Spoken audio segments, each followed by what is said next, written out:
Hi everybody. Today I thought I'd start looking through my DVD collection. Certainly won't be able to get through all of it today, but let's dive into some of my favorites. First up is a mockumentary, which is like mocking the documentary style. It's called A Mighty Wind, and it's from the same trio, the Gentleman in Red, that created Spinal Tap. This is about a group of folk singers who are asked to reunite after the passing of one of the music executives that helped start their careers. In the red, you have the Folksmen, which I think are my favorite group in the movie, because there's a song in the movie that they insist on singing, even though someone else already sang it in the show. I think it's one of the funniest things I've ever seen. And in the blue and yellow are the Main Street Singers. And then in the bottom corner, Mitch and Mickey.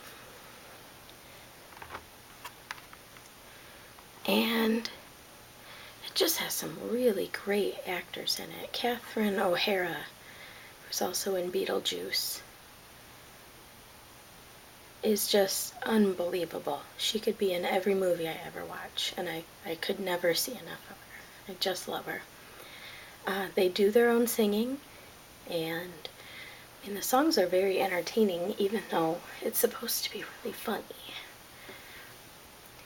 Later on I have another one of their movies, Best in Show, that I'll show you what that looks like.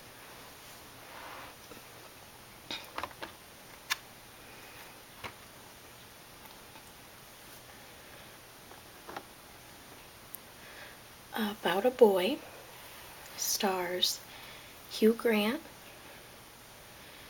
It's the first time that I saw Nicholas Hoult. He's in Mad Max Fury Road and a lot of other great movies. Here he is the boy that it is about. It's such a funky, weird little story about loneliness and family letting you down and eventually trying to bring out the best in each other.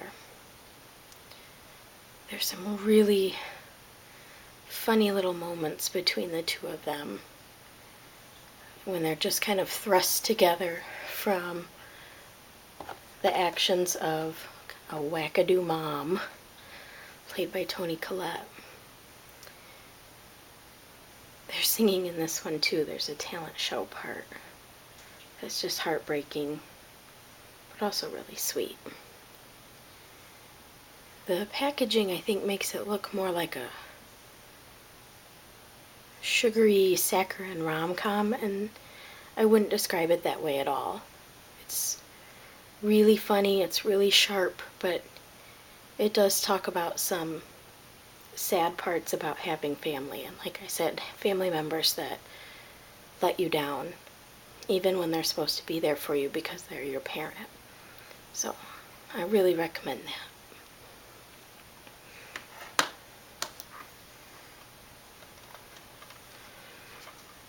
Next up is a documentary.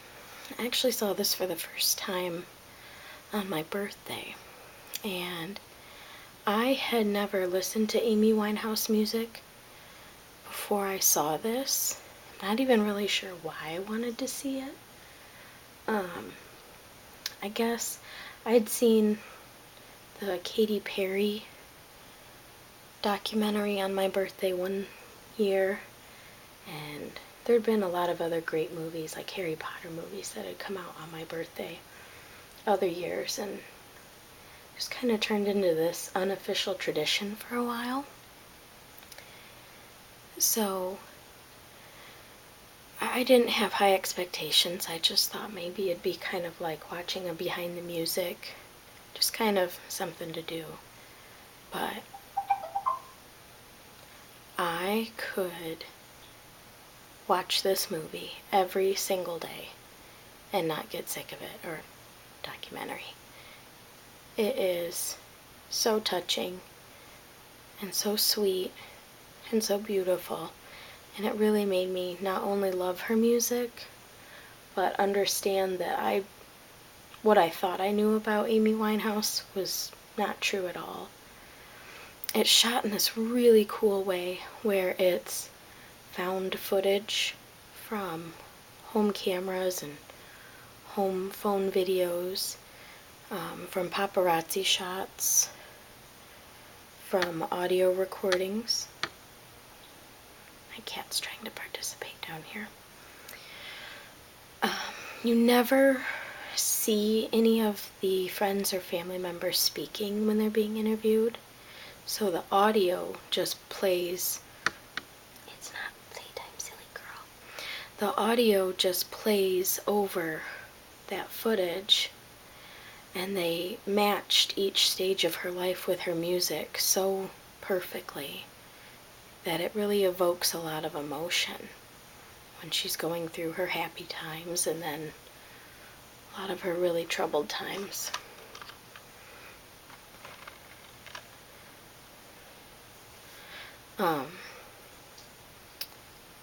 She was just so beautiful and so talented, and I wish I had appreciated her when she was alive, because she's unlike anybody else. And the whole time you're watching it and you know she's going to succumb to her drug use, you still keep this hope that it's not possible, that she's going to pull through, or that it's a trick or a joke or a stunt, and maybe she's just happy somewhere. But as sad as that seems, and you might think, why in the world would I want to watch that over and over? You know, some days you just need that good cry, and this gives it to you every time.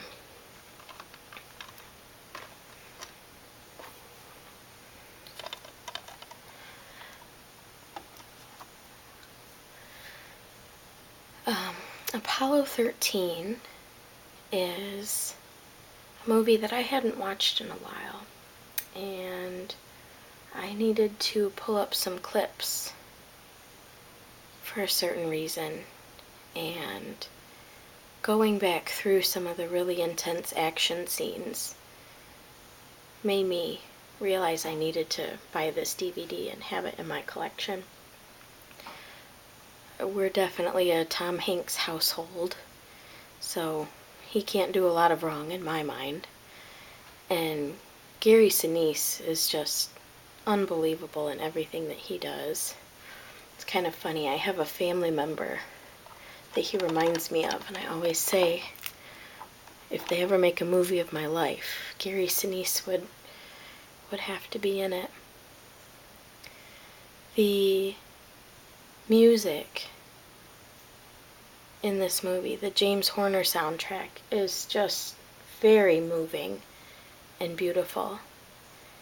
It's kind of hard to find the complete soundtrack online, or at least it is for me. Sometimes I can find it in soundtrack compilations, but it is absolutely beautiful.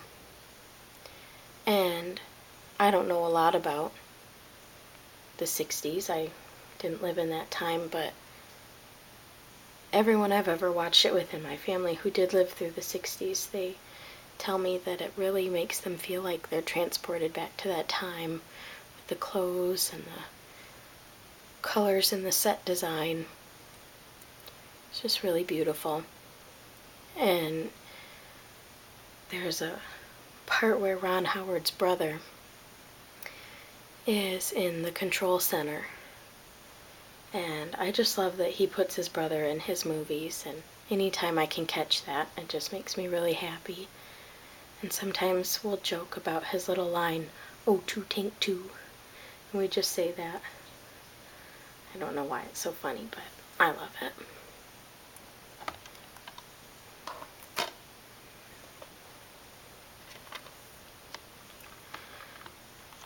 The Aviator isn't one that I saw in theaters.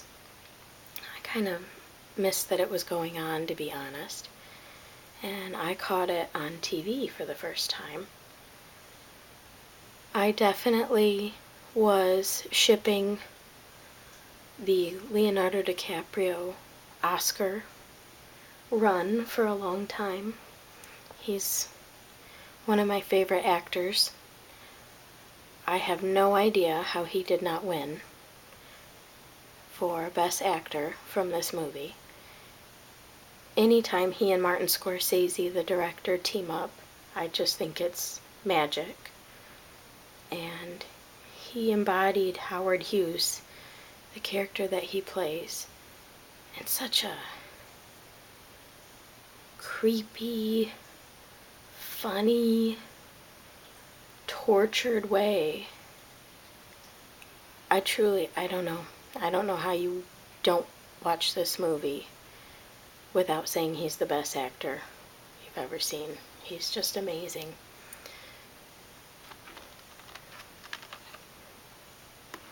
There's a slew of actresses that play Howard's lady friends in the movie. I think by far Cate Blanchett as Katharine Hepburn is the best. She's kind of sassy and cool, and her voice that she does just sounds so amazing. And I'm not a Katharine Hepburn fan, so I can't comment on the authenticity of the accent, but she's so beautiful in the time period and the different clothes. She's one of those people that can put on any costume and look like it belongs on her. She wears the clothes, not the other way around.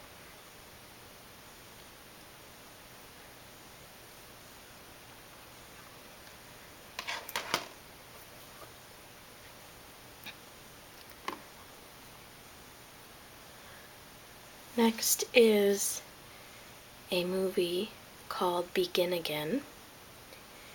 And the minute I saw a preview that Keira Knightley was going to sing in a movie, I was very interested. I love Keira Knightley movies. I'm sure she could be guilty of being typecast, but she's one of the few people I think that's happened to where I don't mind. I think she has her little niche and she plays it very, very well. That Pride and Prejudice, Duchess, fancy ballroom, and lords and ladies time period. But in this, she just plays a girl that is a songwriter turned reluctant singer. She meets Mark Ruffalo on a particularly low point, a low night in her life, and he convinces her to take the heartbreak and hardship she's been through in the last few days and to turn it into her own album. And they recruit a motley crew of musicians and singers, and they bring an entire album to life on the streets of New York. And she does her own singing. Adam Levine plays her boyfriend, and obviously he does his own singing. It's just really good. James Corden plays a really funny friend, and you hear him sing and play guitar too, which I love. I didn't really know who he was when I saw this movie, but his late night show came out pretty soon after this, or around this time, and it was neat to see him act. He does a really good job. But I actually listen to the whole soundtrack on Spotify all the time. It's really, really good. I don't know if it's the main song, but the more radio-friendly song, I guess, Lost Stars, and there's a couple different versions of it in the movie. It's just so beautiful. It's so beautiful. I really recommend it. Especially if you don't watch a lot of Keira Knightley's period pieces. This would be a different, fresh way to see her and how talented she is. This is the other mockumentary that I was talking about, Best in Show. You can see it has a lot of the same actors in it from A Mighty Wind, but they're all coupled up a little differently. And I tell you what, there is something so darn funny about this movie, and I can't even do it justice with words. Each character is so weird, but unaware of his or her weirdness in the most splendid goofball way. You just truly have to watch it. As you can tell, it is a mockumentary about a dog show. It's just amazing. It is really amazing. I just laugh just thinking about it. This character, I can't remember his name, but he goes off in a little camper RV setup to head out to the show, the dog show.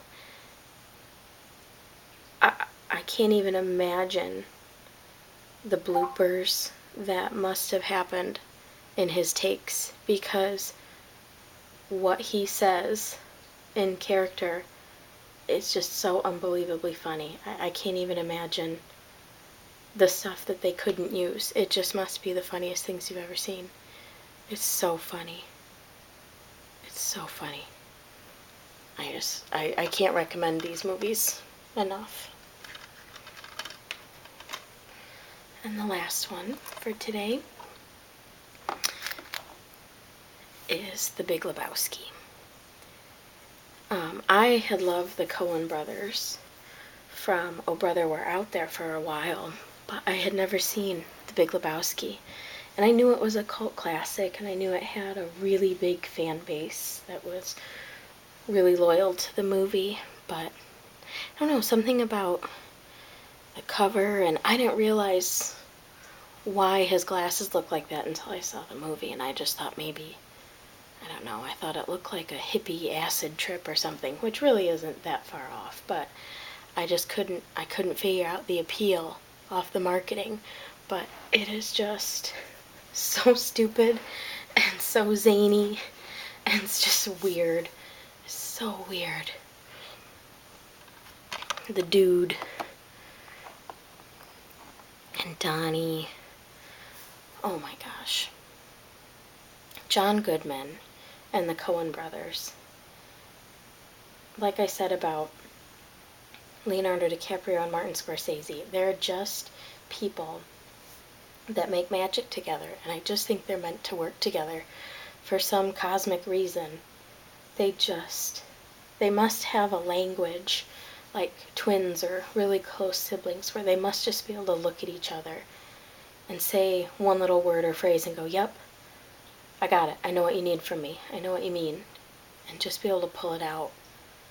Because there is just some really weird, stupid, funny stuff. The soundtrack is absolutely amazing. As I sit here, I'm noticing a theme between what I think about soundtracks and how much that plays into how much I love a movie. But there's CCR. There's a whole funny thing about whether or not he likes the Eagles, and it's just really, really good. Like I said, if you've seen Oh Brother, Oh Brother, Where Art Thou? Goodness. And you even sort of like the weirdness in that, which I would say is weird light. If you like that, you have to check this out, because it cranks up the weird a lot. a lot. And the John Goodman parts. I mean, the whole movie could just be him. Just John Goodman in the camera, in this character, just spouting off crazy BS. It really could be. So, we'll have to check out more of the collection another time. I hope you enjoyed this. Bye-bye.